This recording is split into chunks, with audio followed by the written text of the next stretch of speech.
MLC Botsa Satyanarayana మీడియాతో మాట్లాడుతున్నారు. Live లో చూద్దాం. భూములు 99 పైసలకి ఇష్టారాజ్యంగా మీరు ఇస్తున్నారు. పారదర్శకత లేదు అందులో. దాంతోపాటు విశాఖపట్నంలో అయితే స్వయాన ముఖ్యమంత్రి గారి కుటుంబమే, చంద్రబాబు నాయుడు కుటుంబమే 5,000 కోట్లు ఉన్న మొత్తం 54,000 ఎకరాల భూమిని సొంతం చేసుకునే ప్రయత్నం చేస్తున్నారు. ఈ పక్క రాష్ట్రాల్లో వచ్చి పారదర్శకంగా వాళ్ళు దాన్ని భూములు అలాట్మెంట్ చేస్తుంటే ఇక్కడ వచ్చి వాళ్ళు నచ్చిన కంపెనీలకి వాళ్ళు ఇష్టారాజ్యంగా ఇస్తున్నారని చెప్పి మేము అడగడం జరిగింది. మా సభ్యులు అడిగాం. దానికి అటు నుంచి సరైన సమాధానం లేదు. దాని నిరసనగా మేము ఆ ప్రశ్న నుంచి ప్రొటెస్ట్ చేస్తూ వాకౌట్ చేయడానికి పోవడం జరిగింది. ఇది వాస్తవం. ఇది ఎన్విరాన్మెంట్ క్రియేట్ చేద్దామని ఎన్విరాన్మెంట్ మేము తెలుసు. 2004లో ఆ రోజు స్వర్గీయ రాజశేఖర రెడ్డి గారు ముఖ్యమంత్రి ఉన్నప్పుడే విశాఖపట్నంలో ఐటీ పార్క్ ని పెట్టాం, కొంతమంది భూములు ఇచ్చాం, పెద్ద పెద్ద కంపెనీలు తీసుకొచ్చాం. దాంతోపాటు ఇండస్ట్రియల్గా విశాఖపట్నాన్ని డెవలప్ చేయడానికి ఆ రోజే మేము ప్రారంభం చేస్తాం. అందులో నేను కూడా భాగస్వామి. నేను కూడా ఆ రోజు మంత్రిగా ఉన్నాను.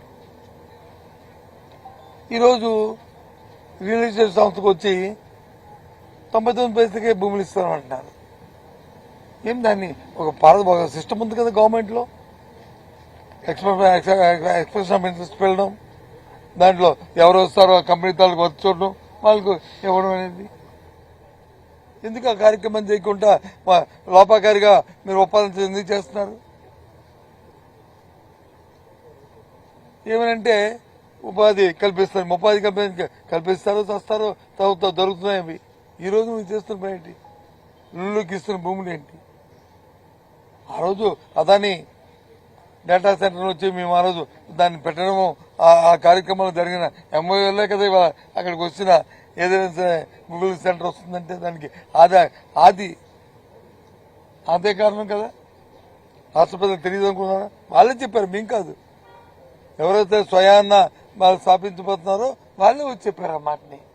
దాన్ని ఏమైనా మేమైనా అమ్మమ్మ మా వాళ్ళు అనుకుని మేము బోధాలు వెళ్ళలేదు కదా. ఏదైనా రాష్ట్ర అభివృద్ధి జరగాలి, రాష్ట్రంలో పారిశ్రామిక జరగాలని మేము కోరుకున్నాం.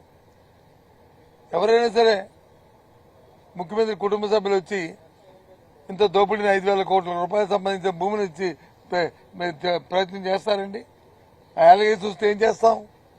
నో, ఇది సాంప్రదాయం కాదని చెప్పి పక్క పెడతాం. స్వయంగా ఆ సంస్థ గీతం సంస్థ అధినేతే కాదు 5,000 కోట్లు కాదు 1,000 కోట్లు దాని. అంటే 1,000 కోట్లు అంటే ఏమీ కాదు వాళ్ళకి. 1,000 కోట్లు అంటే ఏమీ కాదు వాళ్ళకి. ఆ రకంగా మొదటి ప్రశ్నకి సమాధానం కానీ రాష్ట్ర ప్రజలందరినీ కోరుతున్నాను, చూడమంటున్నాను వాళ్ళ దాని తత్వాలకు ఉందో ఏ రకంగా దోపిడీ జరుగుతుంది ఈ రాష్ట్రంలో. ఇక రెండో ప్రశ్నకు వచ్చాం. సామాన్యుడికి పెన్షన్ ఇచ్చే అంశం. 60 సంవత్సరాలు నిండిన వృద్ధులకి, మహిళలు కానీ పురుషులు కానీ ఎవరైతే అర్హత వాళ్ళకి పాటు ఎవరైతే భర్తలు చనిపోయినా భార్యలు ఎవరైతున్నారో వితంతులు ఎవరైతున్నారో వాళ్ళకి ప్రభుత్వం వచ్చి 19 నెలల కాలం అయింది. ఏ ఒక్కరికైనా ఇచ్చారా? కొత్త పెన్షన్ ఒకటి ఇచ్చారా అని అడిగాం. లేదు సమాధానం. ఎంతసేపు ఎప్పుడు ఇస్తారంటే సమాధానం, ఎప్పుడు ఇస్తారని సమాధానం లేదు, ఇచ్చారంటే సమాధానం లేదు. ఇచ్చారంటే ఇవ్వలేదని చెప్పరు. పోనీ ఎప్పుడు ఇస్తారు అంటే ఇస్తాం, అందరికీ ఇస్తాం. ఎప్పుడు ఇస్తారంటే ఇస్తాం. ఈ రకమైన సమాధానం ఈ ప్రభుత్వం తాలూకా చిత్తశుద్ధి, ఈ ప్రభుత్వాల పరిపాలన విధానం ఏ విధంగా ఉందో రాష్ట్ర ప్రధానికి ఆలోచించమని కోరుతున్నాను. చాలా దురదృష్టం, చాలా ఇబ్బంది పడుతున్నారు ప్రజలందరూ కూడా ఈ పరిస్థితిలో. గవర్నర్ గారి ప్రసంగం మీద ఇప్పుడు డిస్కషన్ వచ్చింది. ఆ సభ్యులలో మా అధికార పక్షం వాళ్ళు ఏం మాట్లాడారు?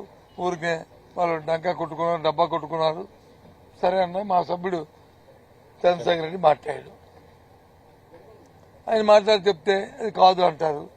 అమ్మఒడి గురించి వచ్చింది, అదే ఇప్పుడేది దాన్ని తల్లికి వందనం ఇప్పుడు ఉన్న ప్రభుత్వంతో పేరు మా ప్రభుత్వంలో మేము అమ్మఒడి పేరు నేను 1,00,000 మందికి ఇచ్చాం అందరికీ ఇచ్చామన్నారు.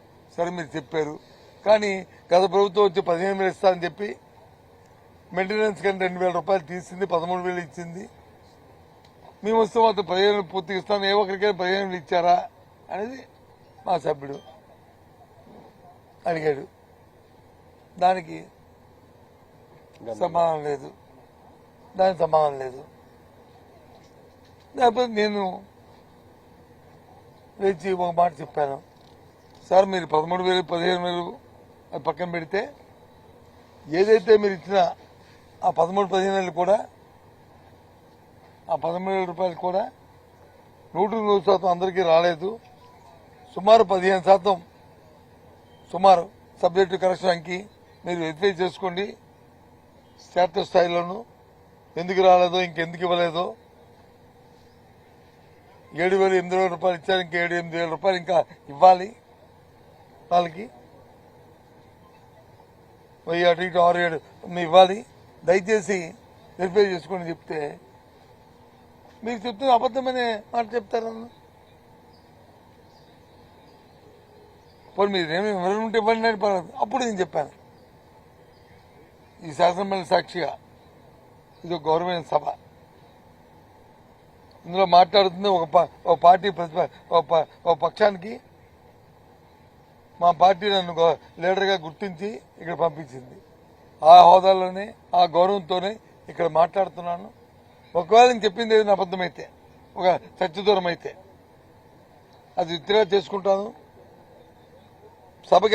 సభకి అపాలజీ కూడా చెప్తాను అని కూడా చెప్పాను. ఎందుకు నేను చంద్రబాబుకి 15 సంవత్సరాలు మంత్రి చేశాను, 5 సంవత్సరాలు ఎంపీగా చేశాను.